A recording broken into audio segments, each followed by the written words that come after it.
Hey YouTube, I'm Ali. Welcome to Gaming Indoors, a channel dedicated to helping you make games. Now, today we're going to be looking at part 2 in our series of building a board game together. If you guys haven't seen part 1, well, I urge you to go and do that right now. There's a link probably appearing here somewhere. I still don't know where it appears, but anyway, this week we're doing part 2, which is all about turn order. Who gets to play first in our board game? Just as before, I'm going to go through the different options that are available to us. I'm going to compile them, a few of them together, and create a vote, which you guys will participate in. I'll give you a couple of weeks to go through, determine which choice you want, and that choice, whatever gets the most votes, well, that will be the way we will then shape our game. I hope that makes sense. But before we get started on any of that, I need to do a bit of housekeeping. So let's start there. Dear sugar, one number 2, dear. Now, my first point on housekeeping is to say another huge thank you. You guys are making this work, and it's awesome. It's awesome and it's inspiring. I love seeing the amount of creativity this activity is creating. What? Anyway, we got our results in for our first vote, and that is to say that we are definitely creating a competitive game. And this is good. It kind of harks back to the origins of Snakes and Ladders, which was a competitive game. I am, however, going to reserve the right to include a little bit of conflict maybe later. Whether it's direct or indirect, I'm still not sure. Now, the second thing I want to address is our approach, or my approach to how this is being done. Now, I have seen some amazing ideas, and we are going to come on to those in just a sec in the comments below. Again, thank you for that. It's awesome. I just want to point out that that is exactly how a developer and a designer would approach things. Taking an idea, taking a theme, taking the idea, molding it into something that's almost complete, and then working out what's missing to fill those gaps. I am taking a slightly different approach on purpose in this series. What I'm doing is I'm taking each of the different elements that go to make up your game, and I'm laying them down on a table, a virtual table, kind of like jigsaw puzzle pieces. Each week, or each video rather, we're going to go through and determine one piece, and then slowly bring it together to form our game. So I'm kind of working the opposite way around, and I totally understand that that may not work and it may well fall flat on its face. But the point of doing that is to share with you everything I've learned so that you can look at any one episode of this series when you develop your own games and say, okay, turn order, what are my options, what are my choices, where does this lead me? That's the hope and desire anyway. Talking of comments, now is a good opportunity to have a look at some of the highlights from the last vid's comments, because there were some great ideas and great creativity shown. Let's do that very quickly now. So starting with Edward, Demas, Green and Blue, you guys gave me entire game concepts. I really thank you for that. What I really enjoyed about what you presented though was that it triggered further thought and further comments, and it gave us Ralph's comment about using snake eyes in some special way. I absolutely love that. Definitely want to do that. If we have dice involved in our game, then rolling 2 6s, getting snake eyes, that's got to do something special in this game. Love that.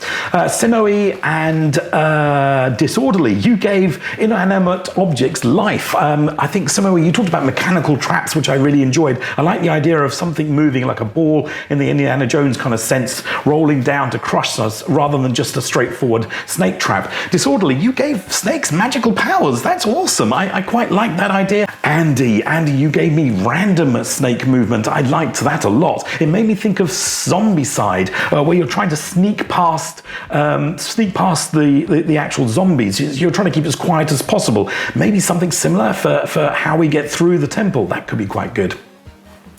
Talking of movement, Killington, you gave me a clever movement mechanism. That's something I'm definitely going to be covering in a separate episode, the whole concept of movement, if we have it in our game, how that can be achieved. Loving that. And talking of loving things, Keith, you gave me events that should be triggered. I really like the idea of having something that's large and affects everyone at the end of every turn, perhaps. So an event that's triggered at the end of every turn does definitely appeal. Look, there were so many good comments made. I'm really sorry if I haven't called you out specifically. Please don't regard that as me not appreciating your time and effort. It's just that I've got so much good stuff there and I only have a limited amount of time.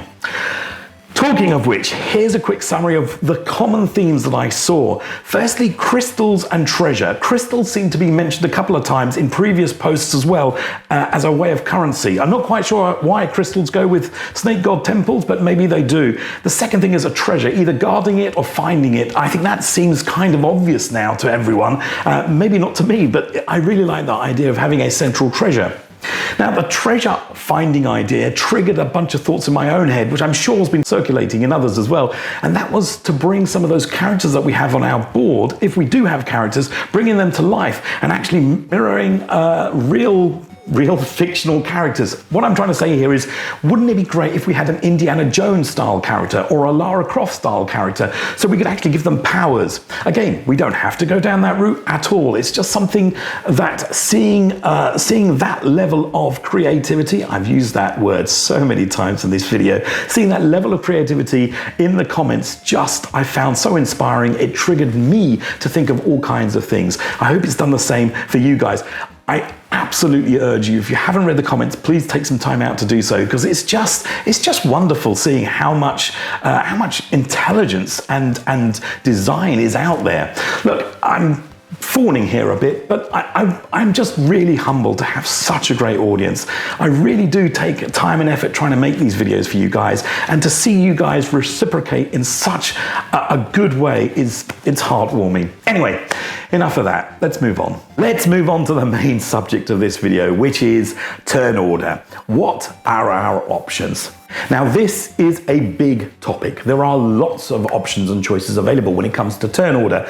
I've done my very best to try to distill the essence of what each option actually offers. I've tried to give you an example, and I've tried to put them into buckets of things. Those buckets are completely made up. They're alley buckets. They're there only to help me kind of work out how they would all group together in order to promote them in a vote of some kind. So you're actually going to be voting on the kind of bucket that we are going to use, not the specific nature of the turn order. So that will make more sense as we go through.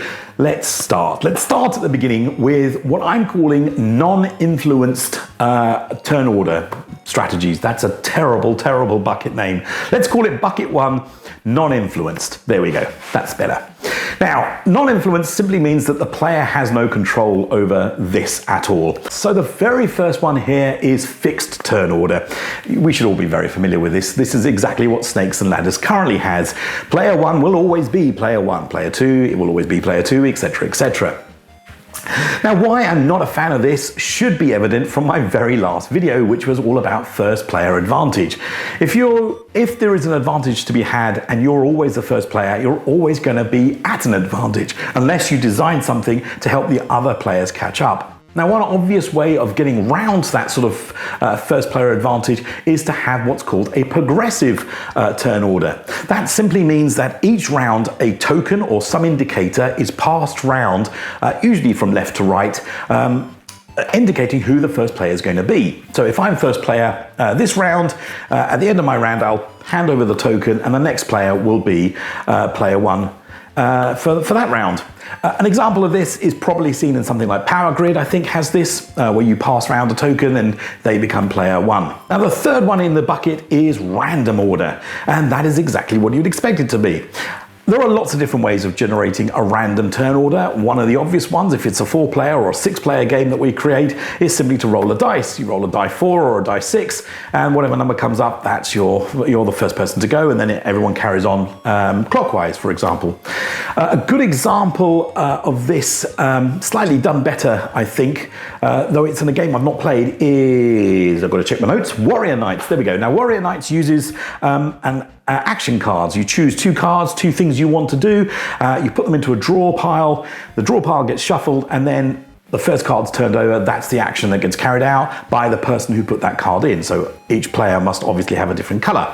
So point is, it's still random. So as I said, if there's a non-influenced, then there must be an influenced, and that is my next bucket. Influenced turn order. Now, influence simply means that the player themselves can influence the order in which the turn is taken.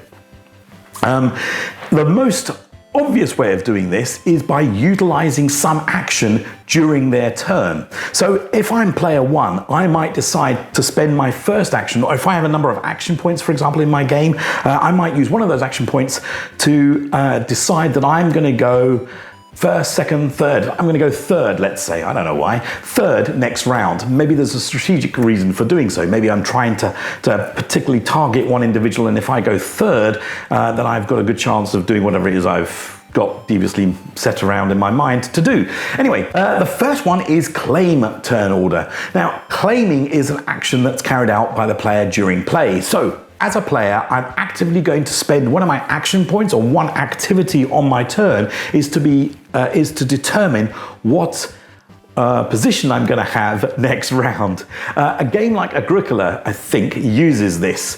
So you can actually determine I want to go first, second, third. In fact, I think from memory, Agricola actually rewards me from going first, because going first is not the best position. I think it's last is the best position in Agricola. If I've got that wrong, please someone call me out on it. Now, a variation of that is not just simply to claim that, but actually to bid for it.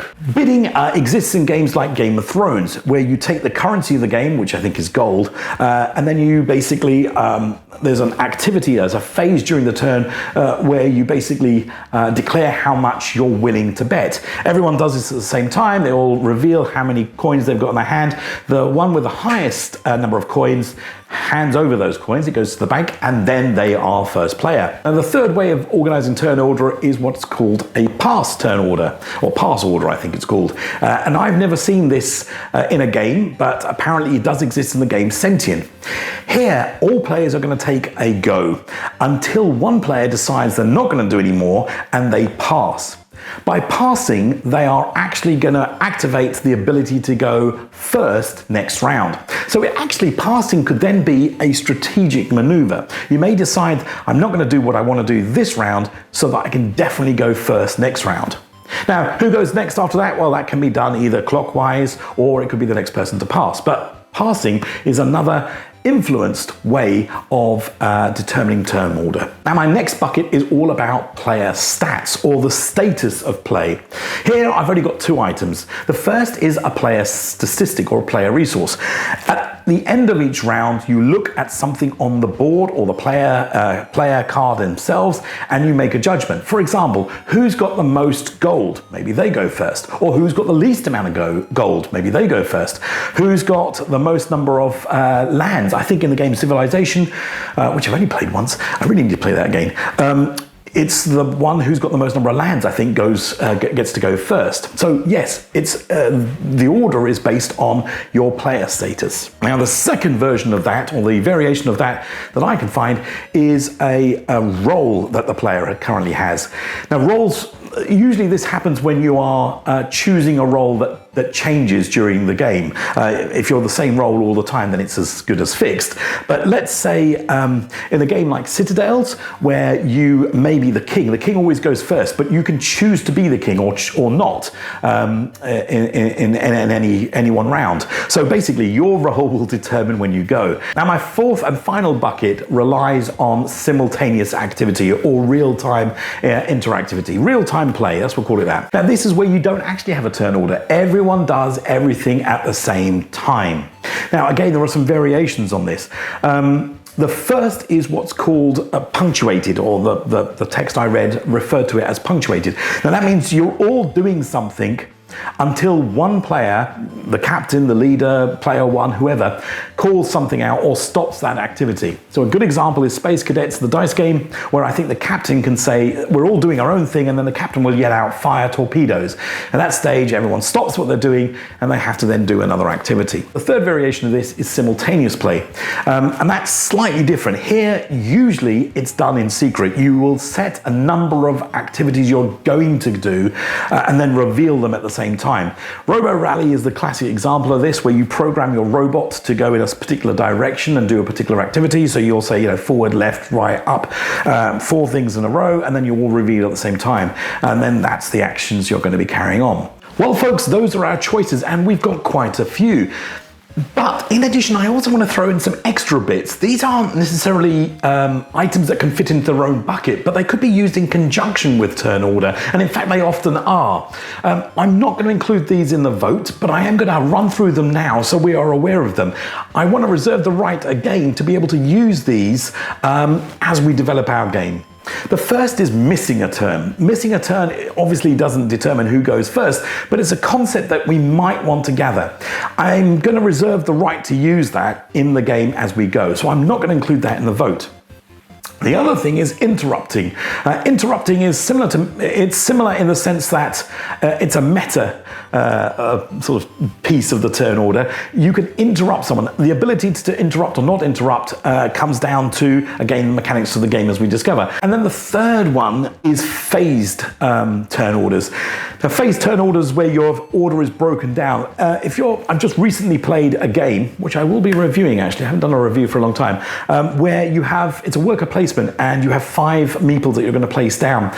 The game is phased so that you can either, or the choice that exists is to put down 5 as player 1 and then move to player 2, who then puts down their 5, and then player 3 puts down their 5. Or you could, I think the word is interweave them, which is to say that I put down 1, then player 2 puts down 1, then player 3 puts down 1, and then player 4, and then that comes back to me and I put down my second one.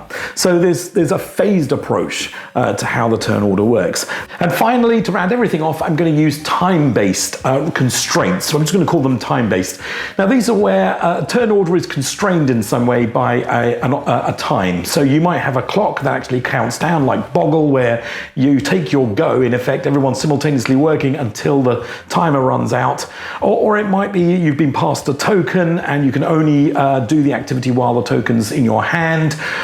Or you might have a timer on a particular component and you can only use that component while the timer's working. As soon as it runs out, you have to leave the component or start the timer again. But basically, elements that restrict the amount of actions you can take or the size of your turn based on time. That's kind of a thing that I'm going to throw into this bucket and I might use to help shape what turn order is going to look like. It's not a direct relationship, but it kind of fits in that bucket, I reckon. Anyway. So there we have it, folks. We have 4 buckets, which are going to translate into 4 questions that I shall put together in a vote. Once again, I'm going to urge you to make a choice based on which one most appeals to you. If you can, by some miracle, link turn order with a thematic reason that it should exist in Snakes Ladders, well, gold stars to you. That's awesome. Please do that and let me know in the comments below. But really, I really want to go with what the consensus is of what this game should contain in terms of turn order. No pressure on my part at all, other than please do engage, because that is pressure actually. Yes, please do engage, because otherwise this ain't going to work. That's me done for the week, I think. If I've missed anything out, if I'm not clear on anything, you know what to do. Just drop me a comment. I do my best to try to reach out to everyone that reaches out to me in order to engage with you guys and help clarify what I meant. So even if I rambled far too long and you feel I could have done this in 2 minutes, let me know. Until next time, guys. Oh, subscribe and like and all that kind of stuff. I should have said that much earlier.